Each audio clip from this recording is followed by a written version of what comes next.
যুক্তরাষ্ট্রের ক্যালিফোর্নিয়া এখন ভয়াবহ দাবানলের কবলে।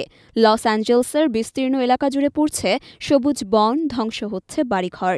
এই বিপদ সামাল দিতে পেশাদার ফায়ার ফাইটারদের পাশাপাশি কাজে লাগানো হচ্ছে কয়েকশো কারাবন্দীকে। তারা দাবানল নিয়ন্ত্রণে ঝুঁকিপূর্ণ ভূমিকা পালন করলেও তাদের প্রাপ্তি নগণ্য।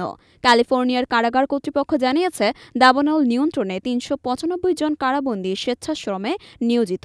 তারা আগুন ছড়ানো রোধে গাছের গুঁড়ি, লতাপাতা সরানোর কাজ করছেন। পেশাদার ফায়ার ফাইটাররা যেখানে আধুনিক যন্ত্রপাতি ব্যবহার করেন, সেখানে কারাবন্দীদের হাতে কাজ করতে হয়।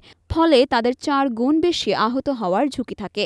অভিযোগ রয়েছে, এই কাজের জন্য তাদের দৈনিক মাত্র $৫.৮০ থেকে $10.24 পর্যন্ত পারিশ্রমিক দেওয়া হয়।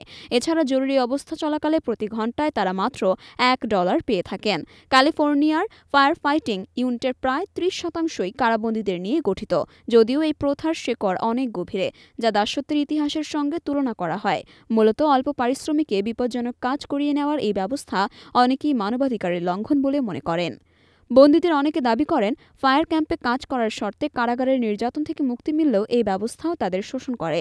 একজন বন্দী বলেন, আমাদের ফায়ার ক্যাম্পে পাঠানো অন্যায়, কারাগারে থাকাই আমাদের জন্য ভালো। এই কর্মীদের জন্য একটি বড় হতাশার জায়গা হলো, কারাবন্দী অবস্থায় প্রশিক্ষণ ও অভিজ্ঞতা অর্জন করলেও তারা মুক্তি পাওয়ার পর ফায়ার ফাইটার হিসেবে কাজের সুযোগ পান না। ফলে তাদের পুনর্বাসনের সুযোগ সীমিত থেকে যায়। লস অ্যাঞ্জেলসে ৫টি দাবানল সক্রিয় রয়েছে, যা ইতিমধ্যেই ১১৬ বর্গ কিলোমিটার এলাকা পুড়িয়ে দিয়েছে। প্রায় ১০,০০০ অবকাঠামো ধ্বংস হয়েছে। এই সংকট মোকাবিলায় কারাবন্দীদের এমন ঝুঁকিপূর্ণ কাজে নিয়োজিত করা কি ন্যায্য? এই প্রশ্নে উঠছে বারবার। কারাবন্দীদের ঝুঁকিপূর্ণ কাজে ব্যবহারের পরিবর্তে তাদের ন্যায্য পারিশ্রমিক, সুরক্ষা এবং পুনর্বাসনের নিশ্চয়তা দেওয়া উচিত। এটি শুধু মানবিকতার প্রশ্ন নয়, সমাজে স্থায়ী পরিবর্তন আনার জন্য অত্যন্ত জরুরি।